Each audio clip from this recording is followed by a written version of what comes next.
Now then, I'm Sushi Stew, and this is Folk's Sake Podcast. I'm here with my good mate Tom Shepherd.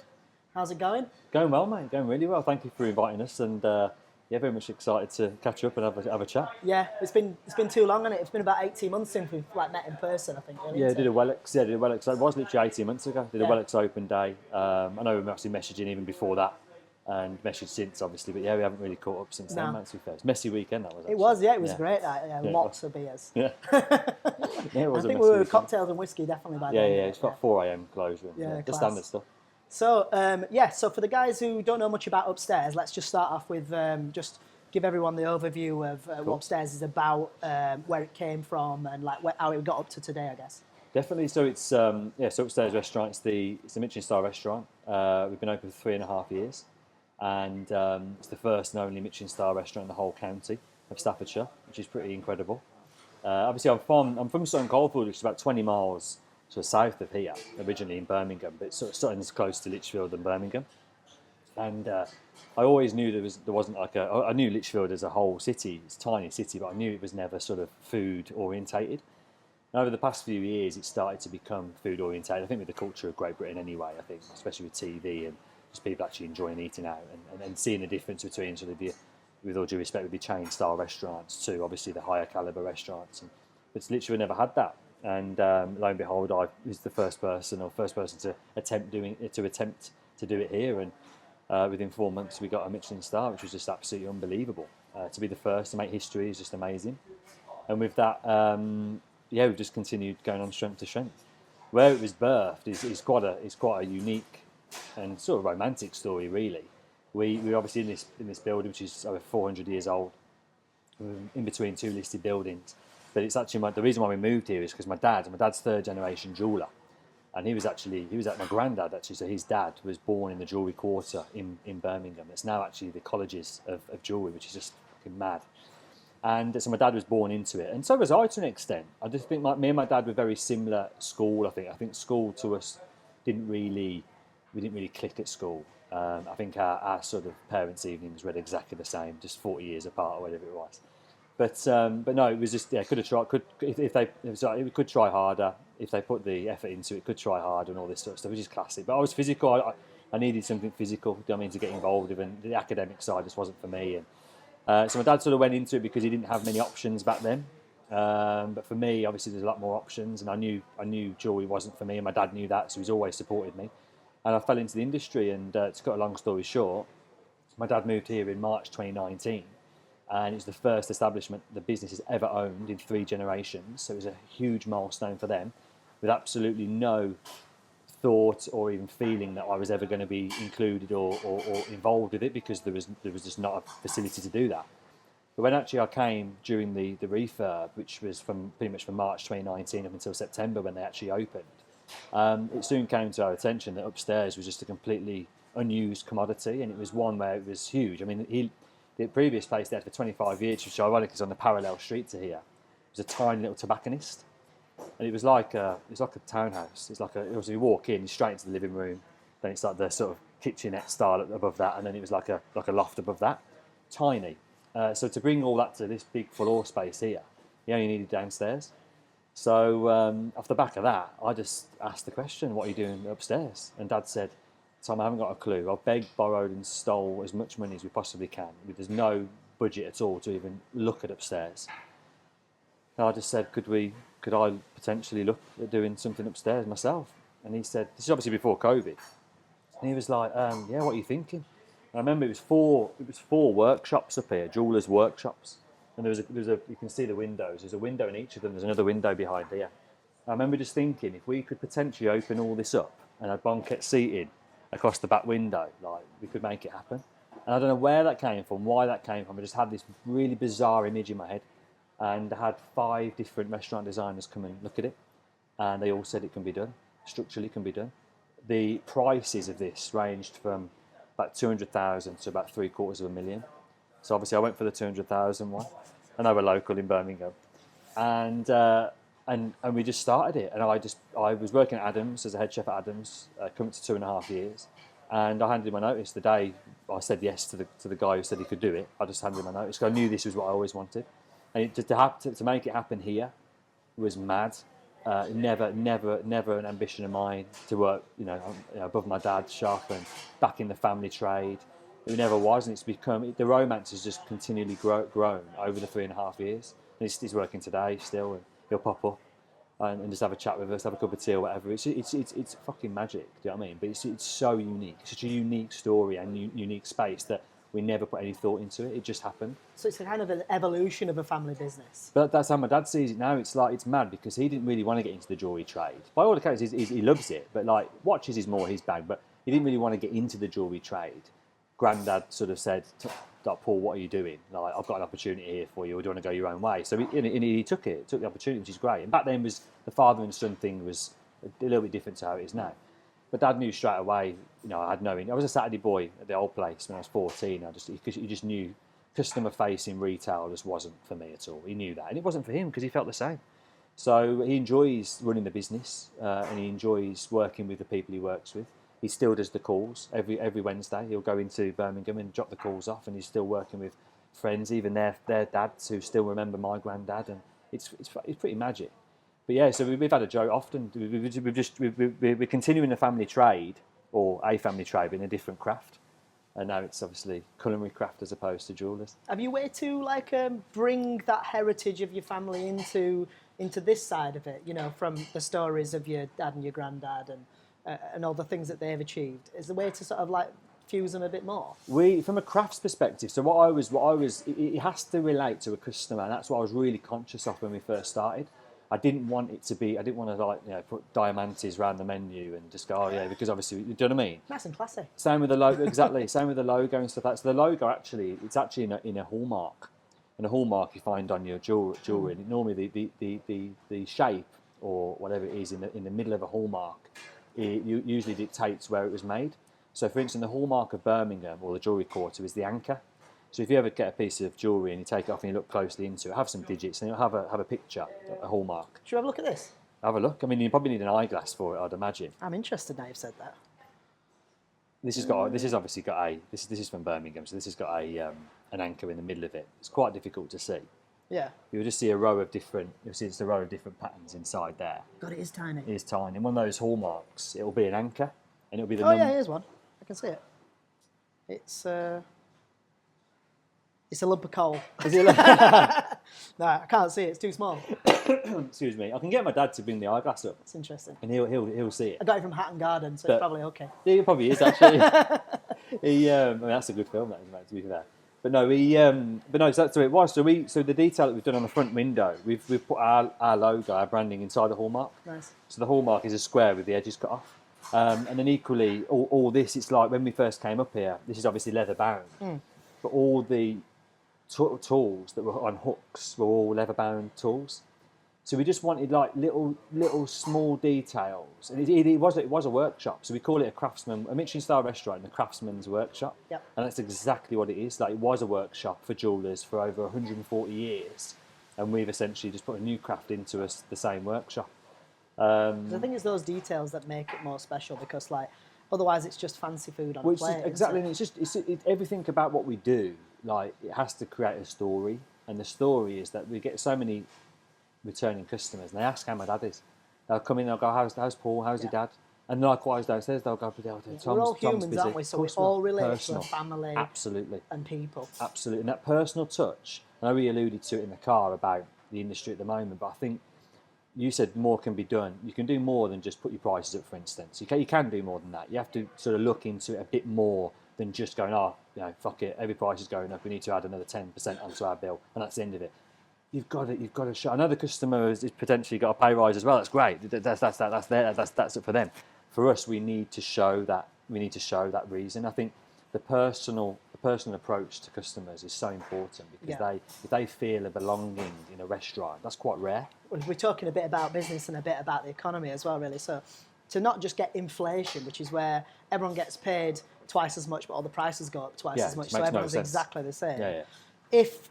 If that does happen, but you get more out of your staff, and the staff, when they spend that money, get more from that money, Absolutely, yeah. then that's where the magic happens. Definitely. If it's not just an inflation, that is an improvement in Absolutely. everyone's position. Yeah. But that's on everyone to fix that, because Absolutely, otherwise it's just inflation. Of course, and that's so true. And I think you're absolutely right. I think for us, again, we spoke a fair bit about it earlier, but about the, we're quite an in-demand restaurant at the moment. How long that will be, I don't know. I But know, I couldn't get into that, by the way. we just, So no, I was on my wife Charlotte about just any cancellation we'd get, but it's weird because, to be fair, I tried to get in loads of times.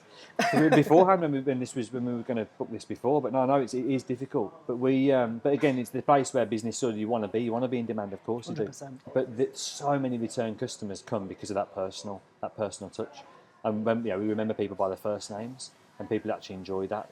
Gone are the times when everyone is sir and madam, but there's still restaurants that do that, and they equally attract those There type aren't of many of them customers. though. They're There's more not of a many. format now, aren't they? Those ones where you're going, I'm going to go and get, like, you're talking about going to Waterside, Ascot or yeah, whatever, yeah. Waterside Waterside or is Ritz a or fair whatever. example, yeah. It's kind of like, it's not fancy dress, but like No, you go there to get dressed up, don't you? That's absolutely. what it's for. And there's still People don't normally dress like that anymore.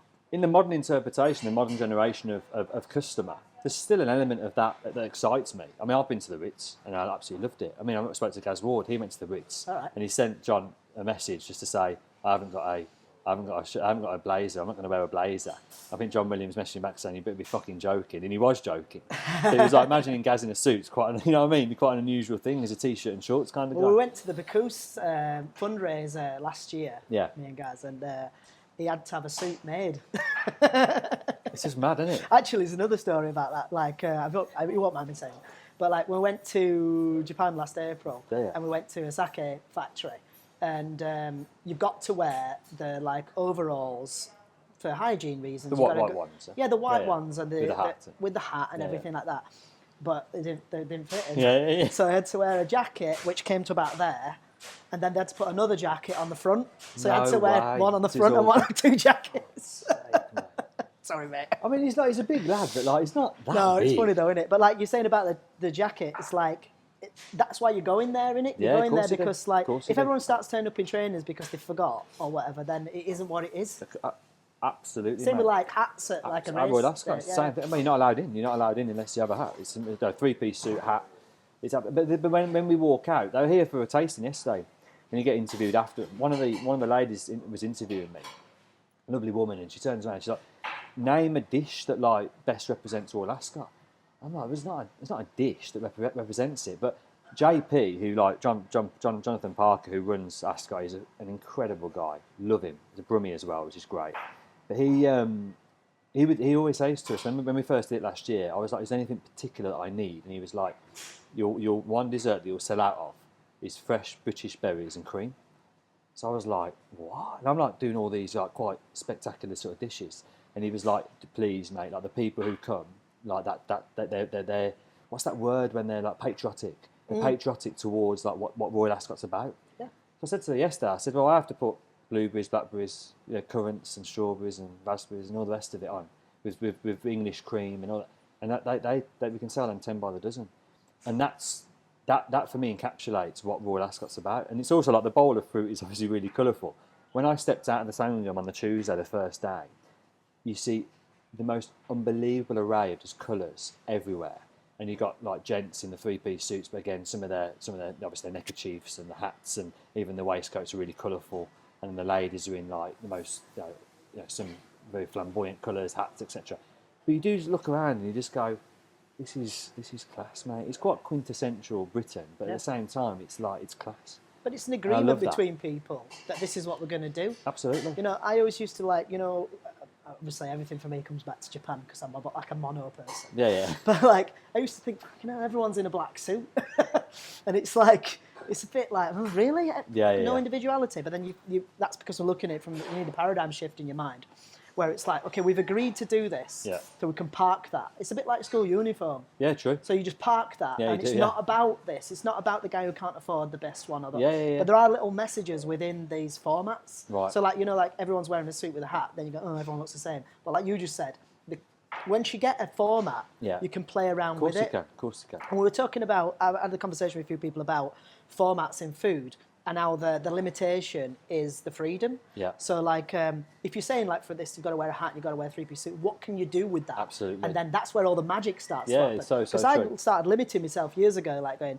because when we first started, I was like, can we only sell like nori and rice? Like, I might have to sell Thai curry paste or Yeah, something yeah, else yeah, just to yeah. make some brass. Yeah. And then that's because I didn't realise that the limitation's actually freeing. Yeah. By just sticking to one thing and really So being an true, expert that at is. something. Yeah, yeah, yeah. And I think, you know, the berries and cream thing as a limitation, Yeah. you could really go like, is that a limitation? Or how deep can I go into Yeah, this? true. Very true. No, it is absolutely true. No, definitely.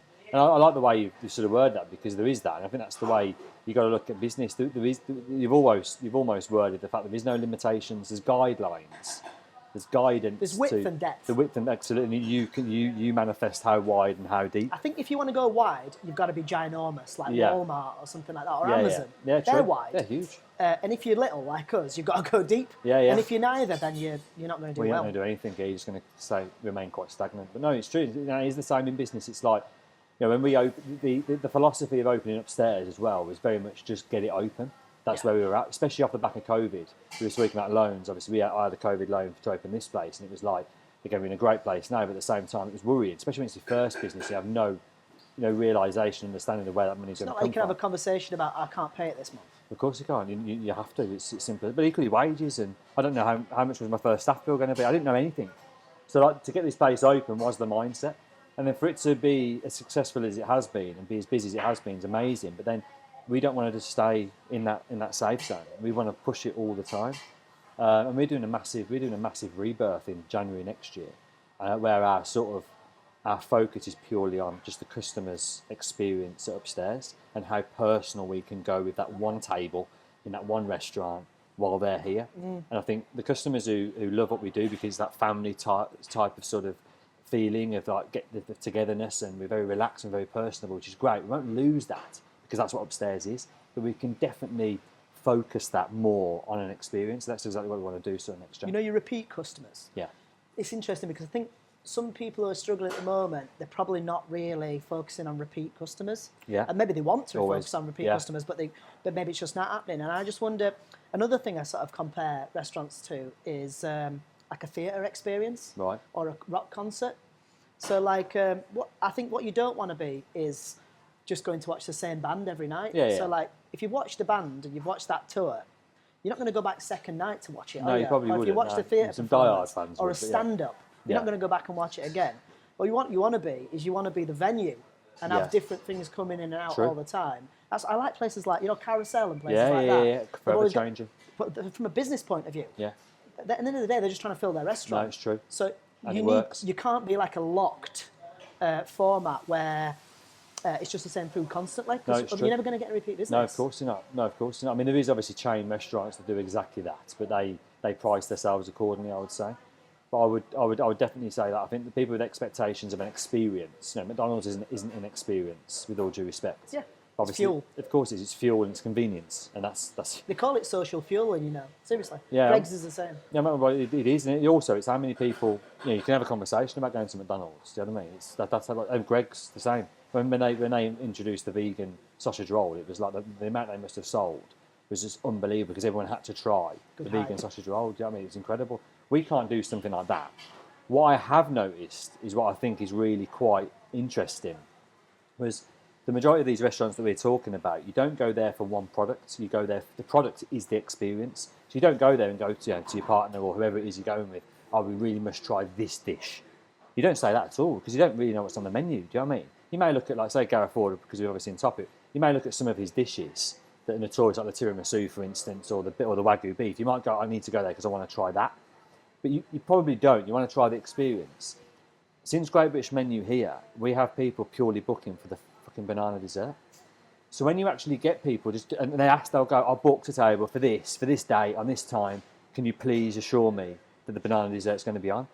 And we're like, yeah, don't worry, the banana dessert's going to be on. But we're like, that dish was created for a brief of illustration animation for a TV competition that didn't even end up winning. It got 40 everywhere, it got full tens everywhere it got, but it didn't get to the banquet. The pie did.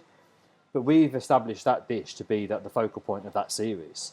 And this is the only place on earth that you can get it. So people are wanting to come here for that product.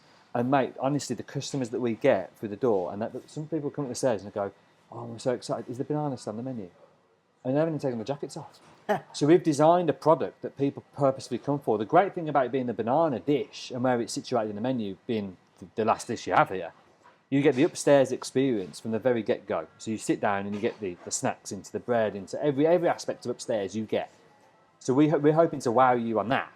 And then you get the final dish that you've been waiting for. That may reach expectations. It may blow expectations. Yeah. It may not reach expectations. I don't know. Are you teasing them by holding it back? Of course we are. But then initially it's an amazing advertising cue because we're letting you wait. But also what we're doing is we're giving you our best before. Yeah, you're showing you what you're really about. That was just what you saw on telly. Literally. And then on top of that, so people go, how often does the menu change? I mean, like, it changes every season. Dishes can change every 3 to 4 weeks. Oh my God, we've got to get booked in here. So then they'll get booked in. So they came for the banana. They've had the banana. They've had also upstairs. They've enjoyed all that, and they're going to want to come back. And that's what we're seeing a load of. Being the only one in the county, you've got to think every birthday, every anniversary, every university graduate, whatever it might be, the occasion. That sets you out from a London restaurant, of course doesn't it? Does, mate. There's too much choice in London. Correct. It's way too much choice in London. And you don't feel special to people because they eat the dinner, then they're out. But mate, the amount of restaurants that are trying to just get into that catchment of just come here for a cheap dinner. That's the problem as well now. So now they're devaluing their product because they need people to come in. And the problem with devaluing is for the occasion, it's not special enough. Right, but and also the wages are higher in London because people need more money to spend. I mean, like a 1-bedroom flat's £2,000 a month. Literally, unaffordable. It's unaffordable. It's unaffordable, especially seen as because you need to pay them more because then the tax rate is you hit the top rate taxpayer is like almost minimum wage these days. It's the government. Not top rate, but your higher rate. The government are all down there, so they're making those choices with only that as their mindset. And I genuinely believe that. Yeah. I genuinely believe that. And same with our industry. I think a lot of choices are being made there, especially with the VAT still being at 20%, which I think is ridiculous. Because of the fact we can't, everything we buy in, we can't claim back against. I forgot it was 15% not long ago. Mate, but the thing is, it's just how it goes up and nothing gets mentioned. And they're talking about raising it to 22% now. And service charge is great, and it should absolutely go to all, well, it has to by law. But there still has to be some sort of rebate for hospitality. But they're only looking, so all these London restaurants are putting their service charge up to 15%. Because they're obviously doing something behind them, but it's absolutely up to them. That's fine if they want to pay, because obviously it doesn't matter who it goes to as long as it goes to everybody. Yeah. But percentage-wise, and go to different people, we're not going to do that here. Of course, everyone gets the exact same because that's what we do. Yeah. But at the same time, it's like we're finding it difficult to do that here. So when they just need bums on seats in London, they're going to devalue their product just to get people in the door. Yeah. They're probably not making enough money. Do you know what I mean? I don't know the money side of it, of course, but like the rent is you're above your dad's shop. Yeah. So you're making the saving at least a co. £3 grand a month. Yeah. £3 Yeah. a month. At least. And in London, what's a restaurant of this size rent? Oh, my 20 God. grand a month, Easily. maybe. I don't Easily. know. A lot. Easily. Plus, fit out's Huge. got to be elaborate in course it London, otherwise no one cares. You've got to be about the seen. food. Yeah. So This cost $250,000 to do the whole entire thing. Right, yeah. And you get a staircase for half. No, not even How much half. is the Hyde staircase? That's what I mean. Do you know what I mean? I've spoken about it before. 1.5 or That's something. what I mean. For a fucking stair. I mean, incredible. I mean, it's beautiful. It's beautiful, but but you've like, got to do something you have to that's do something like that, otherwise. Because people talk about it. I think that's one of the big problems with food in Britain is because people. The reason is a long conversation. Yeah, of course there is. I don't think we've got a food culture until recently. I think our culture is. Again, London is a different country to the rest of Britain. So I'm from outside of Britain, like you, outside of London, like you. So let's just talk about that. So, in the past, we had the Industrial Revolution, and then you were either one of the couple factory owners, a politician, you were part of the aristocracy, or you were staff. Yeah. So most people, 99.9% people were staff. Workers, yeah. So what do? You got up in the morning, you went to work, you worked in a factory all day, and you came home. Your wife had already. The woman didn't work. Your wife had cooked you a massive plate of food. The pie. Yeah. You scoffed it down at 5:30, and then you went, right, cheers for that, love. I'm off to the pub. Yeah. And everyone went to the pub. Yeah. Now people forget. Like I grew up in a pub. 90% of them have gone. Yeah. There was loads, weren't there? Every village ever had on the 5. corner. Yeah, literally. You know, so Yeah. like, and that's You what we had your did. favourites And you'd had they were full full. belly. Yeah. And then you had your skin full of Yeah. ale. They closed the pubs early by law to make sure people didn't get too hammered, so they couldn't be back in the factories in the morning. It's so true. So there was no space for eating out and dining. You know, where I grew up, and this, you know, No time for it. I'm not the oldest guy in the world, but there were no restaurants at all. Yeah, nothing. it's mad days. And that's in my generation. Yeah, yeah. So like, we are like building our own food culture from scratch, true. and we're sort of like faffing around, going, oh, should we do fusion? Should we try and learn about this and about the other? Blah blah blah. So we're sort of building it from scratch. But would you say? I don't think Britain. I've said this on before, but I wouldn't say. I don't think Britain. I don't think we've got an actual food image or food culture in essence Yeah. of. I don't think we've got our own dishes. products. We've got dishes. Yeah, I mean, I don't like it when people turn around and go fish and chips and Sunday roast and so. You can't be famous for those type of things because. Can I tell you something about that? Yeah, of course you can. So when I do food tastings with manufacturers in Japan, they've got no idea what we're going to do with these interesting products. We were just talking about a mirroring in the kitchen, like a really interesting artisan mirroring. You were like, it's really nice, sweet. It's what can we absolutely do with delicious. it? Well, Yeah, they it's haven't delicious. got a clue what we're going to do Yeah, with it. yeah, Never yeah. mind us. Yeah, yeah. So it's honestly like every single one of them go, maybe you could use it on fish and chips or something. Yeah. They say that every Every time. time, yeah, And I'm yeah. like, or maybe you could put it on a pizza or something. We've like got no idea what we're going to do with it. So this is what I'm alluding to. Because what So is British what food? well, we don't Especially know. to international people. Absolutely, but that's the thing with. So when you get It's to our job to fix that. it is. But we're the thing is we're the minority in conjunction with what our actual food outlets are. There's probably more fish and chip restaurants in the UK than there is Michelin star restaurants. Oh yeah, there definitely is more fish and chip restaurants, but I think fish and chips generally has gone down Yeah, I since think I it's was a kid. Yeah, I totally. But it alludes to what you said. It wasn't. Nothing was celebrated then, and now there's more restaurants being It celebrated. was a home business as well. People lived upstairs, and that's what they did as a job, and no one wants to do that anymore. That was your trade, wasn't it? Below, Yeah. absolutely. So I think, which is great. I'm not taking it away from that incredible fish and chips you can get on the coast or where we can get them all over the UK, but even that has an influx of foreign owners now. A lot of it. So we have one in the village where I live in. They're Turkish owners. Amazing, absolutely amazing. They've come over for that It's become reason. a different thing now because fish and chip shops often sell Kebabs pizzas or down a kebab. and, So that chicken, isn't what a chippy is. No way. So like, I know we're going around the houses here, but I just want to Yeah. sort of zero in on a point. Is that again? I'm going to talk about Japan. Did you know that? Yeah. Right. So like, Irony. we're going back to formats again, right? So they've never lost what we had with that person in the chippy who lived upstairs. Yeah. So like, we didn't have that restaurant culture, but we had the chippy's a good one because it was like Tradition as well. It was traditional. Yeah. It was family owned. They lived there. They did it, and Yeah. it was always you got what you paid for. It was fucking cheap as well, Yeah, wasn't yeah, it? I yeah. remember it was like 30p for a portion of chips when I was a kid. It Honestly. was similar to a cone of chips would be Yeah, about yeah. 50p, yeah. I mean, you always got too much you could never eat. Yeah, anyway. it was amazing. But there's The vinegar all the way to the bottom. There's loads of formats like that in Japan where it's casual, and you can just go and get takeaway, and you get a hearty, honest, good value fill. Yeah. That's cheap enough to be affordable, but you're getting good value out of it, and Yeah. they just never lost that. And there's more of them, so you could say That's class. and like, ramen's That's a like culture. that. That's a culture, that is. Yeah, but we had that as well. Yeah, We just yeah. didn't. But now what's happened is that we've thought that that's not good enough. You're Right. either got to be elite level, or you've got to own a chain and then sell it to a massive company. Yeah, there is, yeah. Yeah, and what's happened is immigrants have come in and said, well, if you idiots don't want to do it, I'll do it, Yeah. and I know it'll sell, Yeah, and we'll do loads of them. and we'll just do loads of it. And that's Yeah, why yeah. they're all like, if you can get a pizza and a fish and chips Yeah, at yeah. the same place, Yeah, now, it's so true. changed. Yeah, it's so true. I haven't thought that much into it other than the basic side, but what I would say, well, I mean, that makes perfect sense in Japan, just sort of like, they're staying very true to their heritage. And you also, when It you is go... innovating, though. Say again? It is innovating, though. Yeah. It is changing. Yeah, no, I don't know. It's like you go there, it's almost they have a tradition. I don't think they do it. They certainly don't do it for tourists. They do it for themselves, of course Yeah. they do. But it is nice the fact that if you are a tourist over there, you're getting a real authentic feel of where that place is and what that place stands for.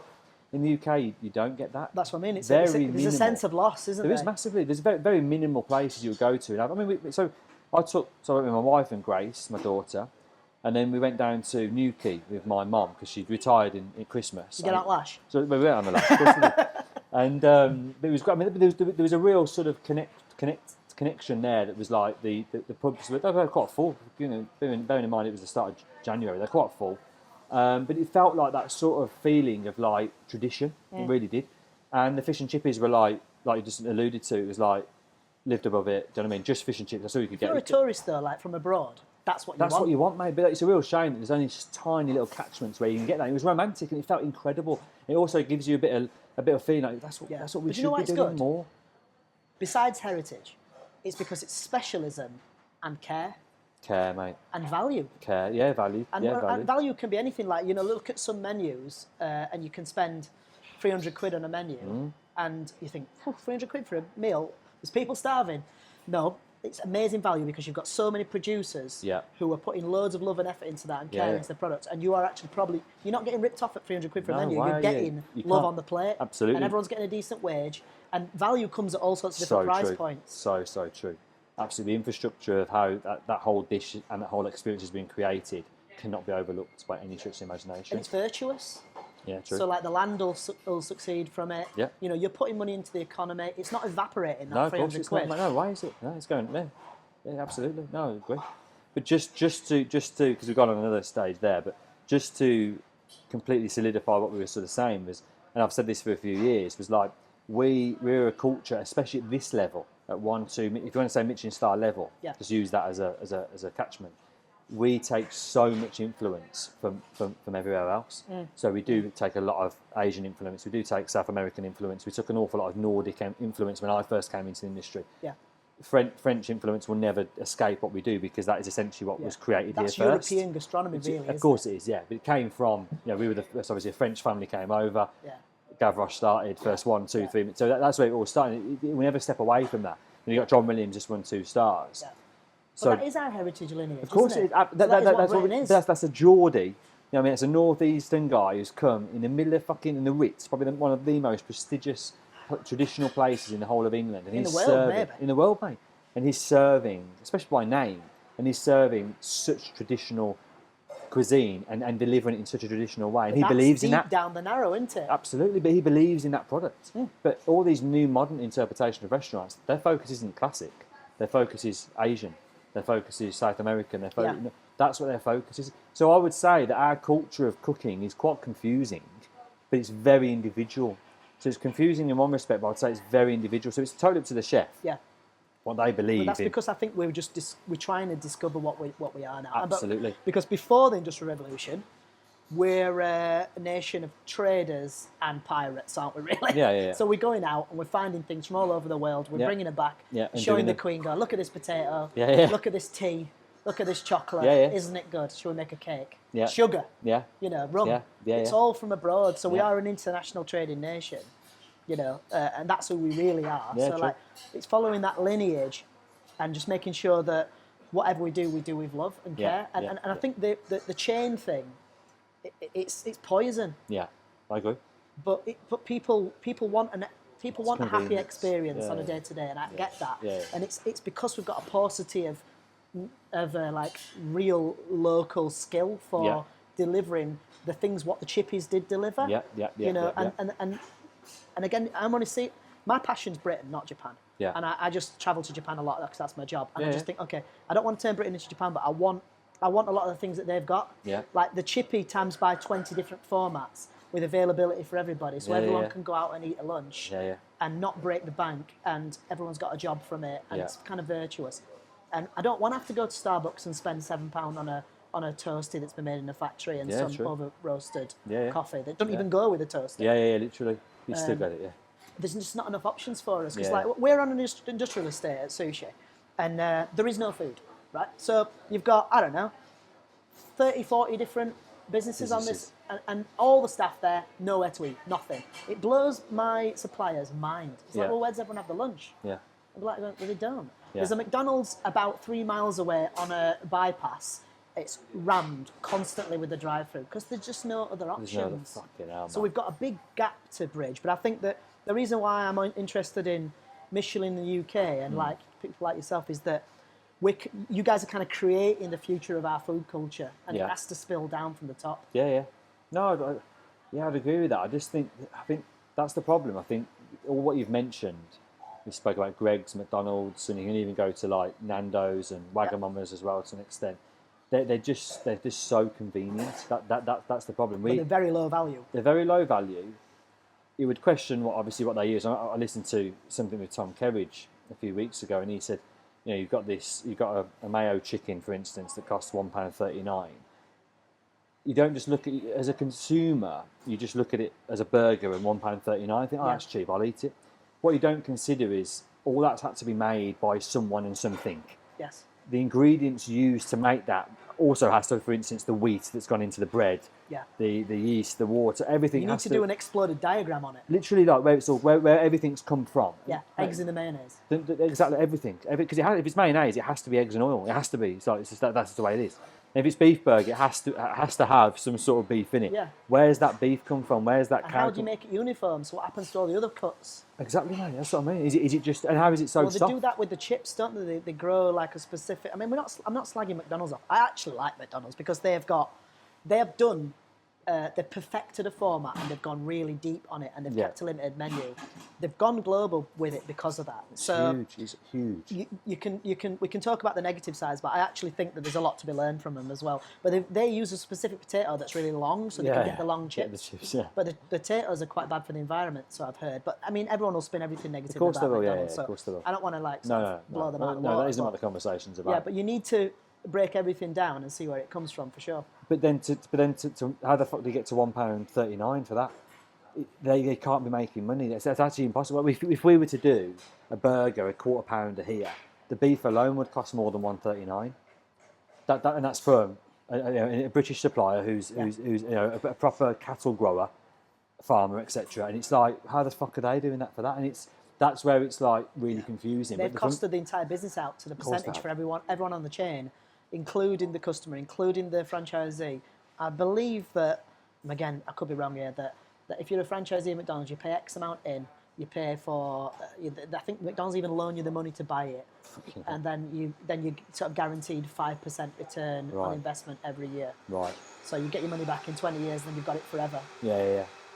Well, again, I don't know how it works. But I mean, It's I more think it's like a bank account. But what I'm trying to sort of, so you mentioned this £300 menu, for instance, that you Yeah. mentioned earlier, and then you've got a burger that's £1.39.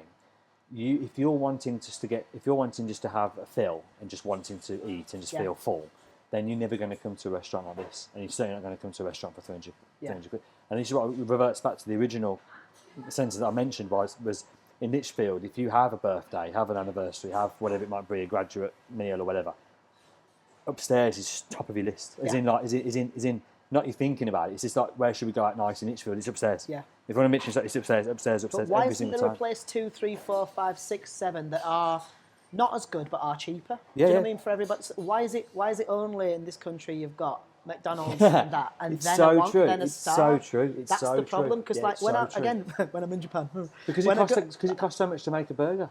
No, but yeah, exactly. Yeah.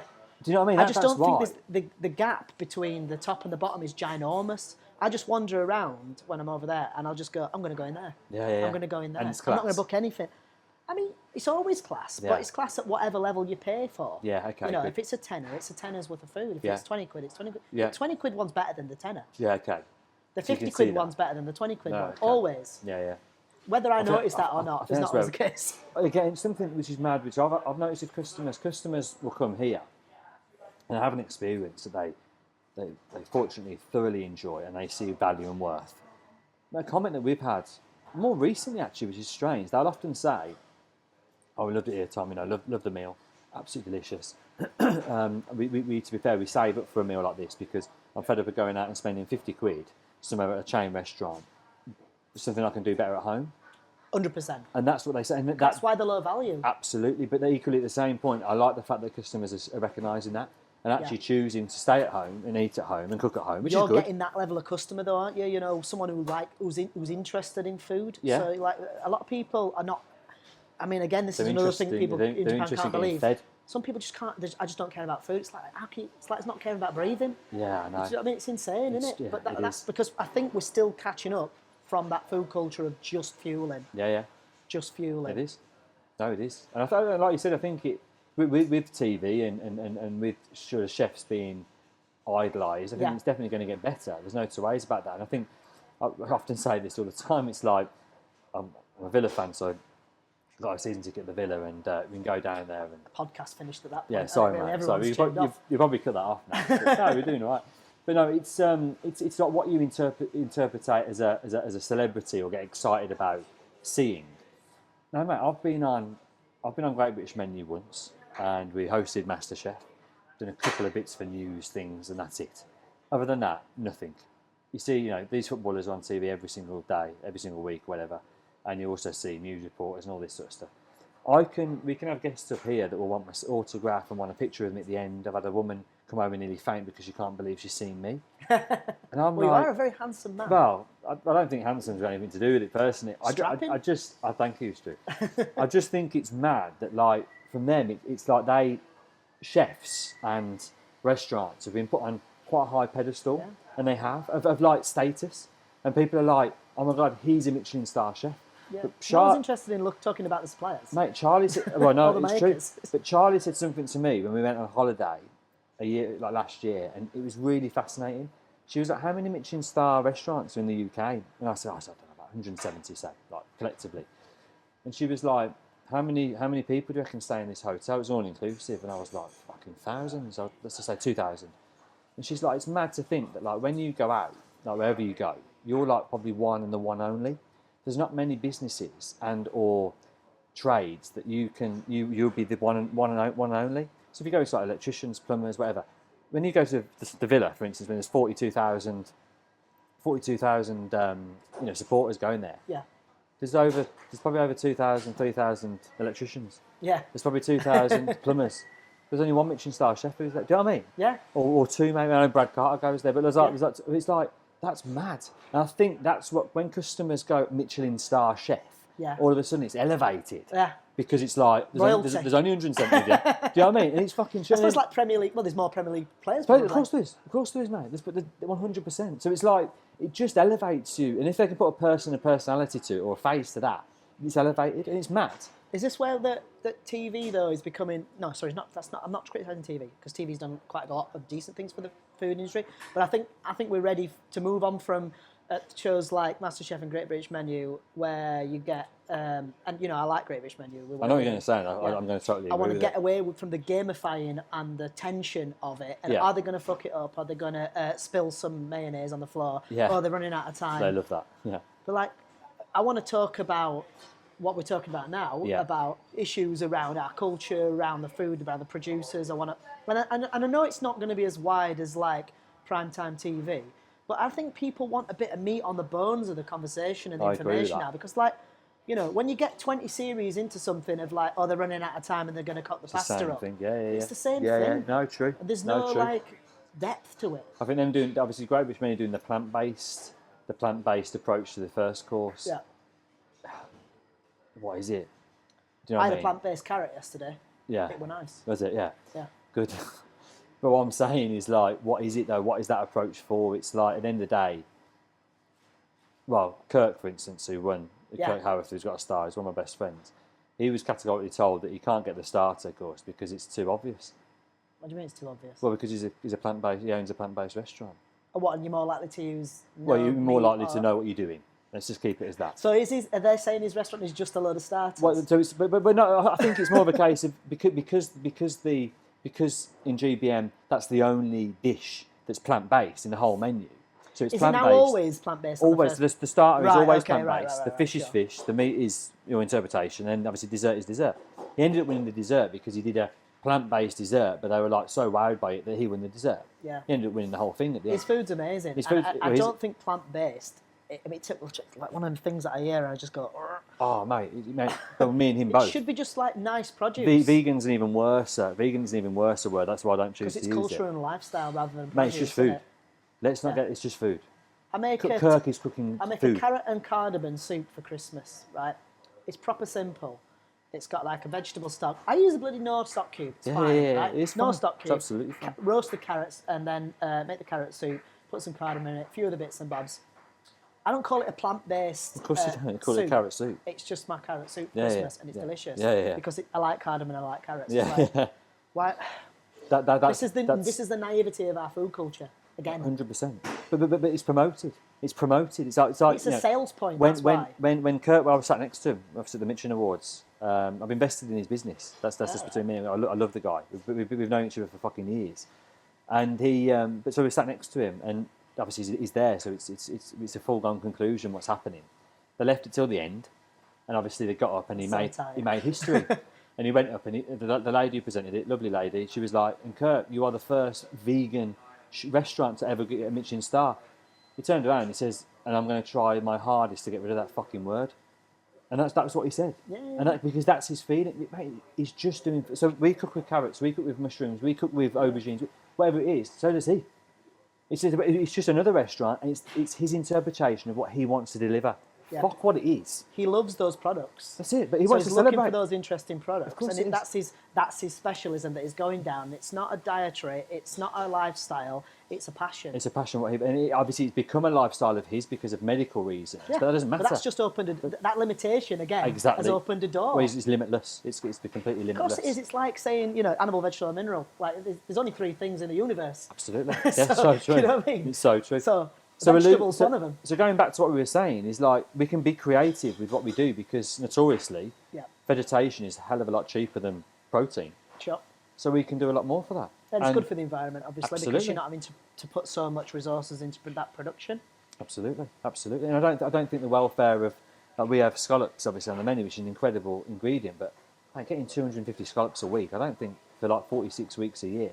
Yeah. We're pulling a lot of that out of the sea. And you've got That's to one physically get restaurant. it from like the Scotland. north and drive it Exactly, down quickly. exactly. With Air miles and chilled absolutely. thingy, chilled. But then there's an argument. We actually work with the diver. His Yeah. name's Tom. Amazing character. Yeah. But like he's like, this is my lifestyle, Tom. So like he's known people who die because they have to dive for scallops Wow. in Even in torrential. bad weather. Of course it is. So he knows that. Fishermen, they go out rain or shine, don't they? I've seen them Because yellow they have max. to. They have to exactly. And it's what when he's saying that the suppliers are never actually mentioned. It's right. But we every time at the chef's table, and the same with here, we all say we know the diver called Tom. He couriers them down to us every single week without fail. And it's important that we just mention what he does. And he goes out 100%. in the shittest of weather because he has to put I food. think people are forgetting that work isn't always fun. Mate, it's And no not one wants fun. to do the shit It's work. not Do you fun. want to be a roofer that you could fall off the roof and kill yourself and it's pissing it down in Barnsley on a wet Wednesday in Literally, December? yeah, literally. Do you know what I mean? Of course you Someone's don't. got to do it, otherwise Ain't got a everyone's fucking living roof. outside. Exactly, mate. And it's We need to be a little bit real, don't we? No, absolutely, and I think that's what we do. And it's like, and I often say, like we're the lucky people to get to finish it off, and that's actually where our inspiration comes from and our passion comes from. Because to be quite honest, when we put in that incredible dish on the plate, it fuels us with passion. Yeah. Because then equally, when it gets put down in front of you, as a customer, and you see the customer's response, and they're smiling from ear to ear, and they're getting giddy, and they can't wait to stick in. They haven't once thought about how it's got there. No. They're just worried about it. But I'm not expecting. I don't want them to, and we shouldn't expect They're them out to here think for a about that. nice time. They're not here for like a university Yeah, course. of course, they're not, mate. And it's imperative, but it is down to us to maybe push that a little bit further, to push that level There's of other like experiences just and from information. appreciation. You can broaden their experience of the restaurant outside of the restaurant with that. Absolutely. So they could be learning about, if they're interested, and this is where it's on them, if they want to have that added value, then that's on them. You could put information out there on social media content. iPads on the table. But I mean, after or before the experience, I mean. Yeah. Okay. So like, if they want to learn more about what they've had or what they will have, Yeah. then maybe you've got some content of like, when you're speaking to these suppliers or like, refer to like, for example, if you're using some of our mirror, Yeah. Which we are. you could, the things that we do, like, and bring them in that journey a little bit more because it's not just about the meal, is it? It's about the prep, it's about the people, it's about the suppliers. Absolutely. And if they're just here for a nice time and want lovely food, that's brilliant. Let them have that. You don't want to, like, say, be a university degree. But also, if you really are into food, you do want to know, it's nice to have that as well. Absolutely. But then I think that should be put before and after the meal, Agreed. rather No, agreed. on their choice. We looked at it before where we've got an amazing media team that work with us and do all our photography, etc. And they as well, they support us, which is great. Laura and Jim. And he often said that there was so we have our own charcuterie. We're on Boar Street in Lichfield. And one of my closest friends is called Josh Hales. And he owns a boar farm in Shropshire called Shropshire Boar. Quite original. And but he cures all our boar for us, and we do a charcuterie of boar as with the bread. And I love it because obviously it's spelt differently, but at the same time it's like we've just engaged in where we are and why would we use boar when there's Mangalista and Iberico pork? But we do it because it's locality. Yeah. And in Shropshire Boar, he cures it all himself. We have our own curing mix. It takes about 8 to 12 weeks depending on size, and it comes and it's proper unique. So I was like speaking to Jim about this, and he was like, because he'd eaten, and he said, "That man, boar charcuterie is delicious. What is it?" I said, "Well, we take lobe, we take copper, we take loin, we take leg, etc., hams, etc." And he was saying, "Mate, are you close to him?" I said, "Yeah, I know Josh, but I also know his dad. His dad's a fish farmer." I said, and he's also got a small business in commercial fisheries called RH Fisheries. Rob Hales, got some of the biggest carp in the country. That's just what he does. And the Avenue, which is quite an iconic lake, is in his back garden. 10 acre lake. And I fished it. I haven't caught a fucking thing out of it. It's very, very difficult. He says he's carp. They're very old. There's some big boys in there and girls. And basically, so Jim was like, we got to do a video on that. Like, we have to. Like, if you're close and you're seeing the boar, and I showed him pictures, and obviously the little boar were amazing. And I was like, yeah, so that's what we do. And he takes 1 or 2 sows a year, and they're for us. That's it. Simple as that. Biggest sows that you can do. And that's the end of it. And he was like, wouldn't it be amazing if we could put it on like a little Kindle or something? And it's like you just had like dishes on there, and you just touched on the dish. So say the boar and the charcuterie, or the scallop dish, or the banana dish. Yeah. And it's just a video, completely soundless video, but they could just watch this video of like you just one. Kind of going back to your exploded diagram of a chicken burger, isn't it? Well, I suppose it is. But it's also absolutely. It's engaged. If they want it, they can have it. Yeah. We also have customers here who, ironically, just come purely for the film. So we'll have customers here, and they go, they know it's nice, and they like the fact they're going to see Mike again, and they're going to see Flo, and they're going to see Ronnie. Chat to people, have a glass of wine, have absolutely, a nice they're night. going to be, and then you get the nerds, don't you, like me, who are going like, where did this taking a picture of fucking this and doing that and doing that and doing videos and going underneath the table and up again. You see, we have all those. Do you know what I mean? And we've had someone bring like that with a light, and we've had to move them to here, and they've sat with the light here, shining down their table. Because they want the right photography. Really? I mean, mate, the reel looked incredible. Do you know what I mean? I shared it, and it's free advertising for me. It's great. but she came and she was like, "Tom, do you mind if I set up here?" She's not like an influencer then, or anything like that. I think she's just really into food. She's a teacher. Can we talk about influencers for a bit? Of course we can. Yeah, absolutely. Do you get like hammered by people asking for free meals so they can put a reel on when you've got loads of followers? When we first opened, yes. And it was a resounding no every single time. We haven't had one in absolutely ages. Yeah. We've had, is it Todd? Is it Eating with Todd when he says, if you can't take a date, take a mate?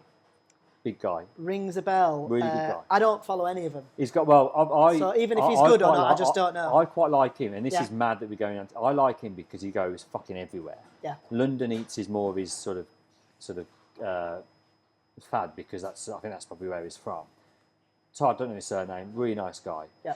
And he always his little sort of parting piece. He'll always say, "If you can't take a date, take a mate."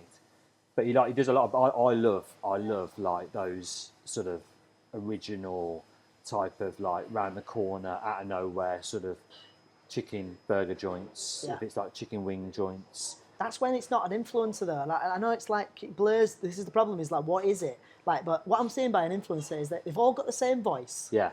They've all like talking like, so I went to this place. Oh yeah, so he's like, I suppose he's a bit like that actually. No, he's like that. Is he? Right. He's a little bit like that, but he's not an influencer, so I can't say because he picks it all out. He pays it basically. The long story short, he had a table of 6 here, and he'd never fucking messaged me. Didn't know anything, and it was actually Ronnie turned around and went, "Mate, that's Todd. That can't take a date, take a mate."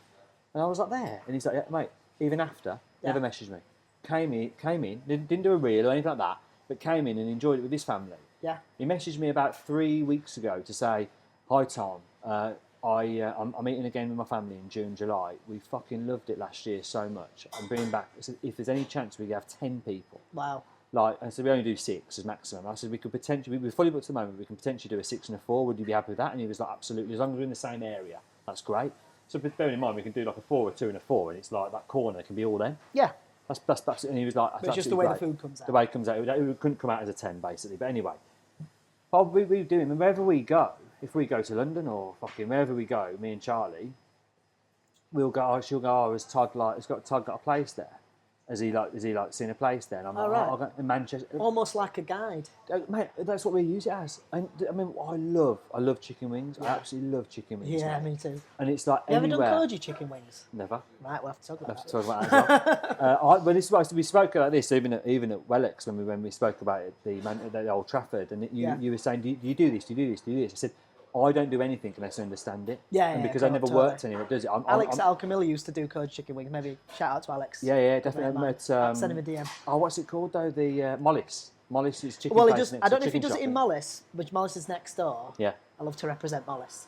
But he used to do it in Alchemilla. I don't know if he's still doing it. Snack or something. It was like I think I might have stopped doing it because he was like paying because he had to bone them all out. Yeah. Lollipops or something. Did you stuff them at all? I can't remember. I had a stuffed chicken wing there, which was fucking delicious. I would just say just dip it in Shio That's what Koji you for want. half an hour, but Yeah. I'm sure his is a little bit more elaborate More than with that. that. I again, without understanding that ingredient, I love wouldn't wings. know, but I love chicken wings. And me and Charlie going to the chicken wing. There's like a chicken wing festival.